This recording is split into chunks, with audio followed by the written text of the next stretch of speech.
হে আল্লাহ, সবাইকে হেফাজত করো। শাহজালাল বিমানবন্দরে হঠাৎ আগুন।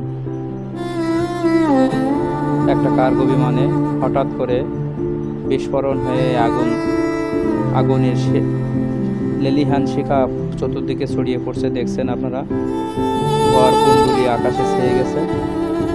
একটা কার্গো বিমানে এই দুর্ঘটনা ঘটেছে। এখনো পর্যন্ত হতাহতের সংখ্যা বা কোনো কিছু বোঝা যায়নি বা জানা যায়নি।